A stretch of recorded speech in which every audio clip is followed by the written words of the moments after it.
کہ امام بخاری رحمۃ اللہ علیہ کی بینائی ختم ہو گئی بچپن میں، تو ان کی والدہ رویا کرتی تھی کہ اللہ میرے بچے کو آنکھ میں روشنی دے دے. خوب مانگا خوب مانگا اللہ پاک سے. آخر میں ایک دن رات میں جب نیند آئی تو حضرت ابراہیم علیہ السلام خواب میں نظر آئے.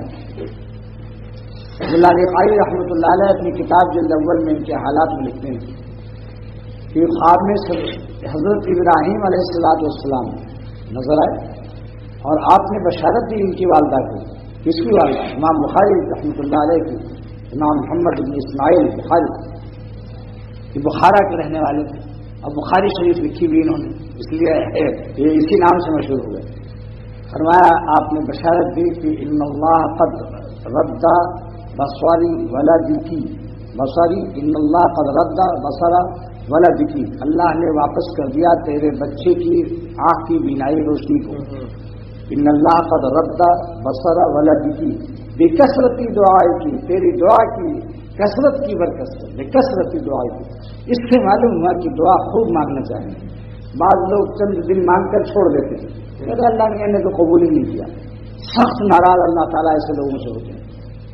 حدیث پاک میں ہے کہ ایسے لوگوں کو اللہ تعالیٰ ناراض ہوتے ہیں پھر دعا بھی نہیں قبول کرتے، کیونکہ یہ شخص بدگمانی میں مبتلا ہو گیا کہ نعوذ باللہ اللہ تعالیٰ نے ہماری دعا نہیں قبول کی. جیسے کوئی ابا سے مانگے اور مانگ کر کے مانگنا چھوڑ دے تو باپ کو خوشی نہیں ہوتی. وہ بچہ جو مانگتا ہی چلا جائے تو کتنے ہی مصروف ہو وہ ٹافی لے کے چھوڑتا ہے.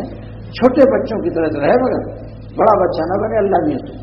چھوٹے بچے وہ ابا کتنے ہی انجیکشن لگا رہے ہیں اور کام ضروری کر رہے ہیں، وہ اگر رو رہا ہے روئے جا رہا ہے اپنی وہ کی جا رہا.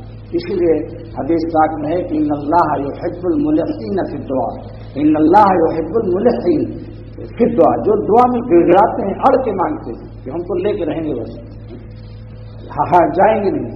چاہے بعض روایت میں ہے کہ حضرت یوسف علیہ السلام کے لیے حضرت یعقوب علیہ السلام نے 40 سال تک دعا مانگتے کتنے مانگے جائے مانگنے سے انشاءاللہ تعالیٰ ایک دن میں اس کا معاملہ بن جائے.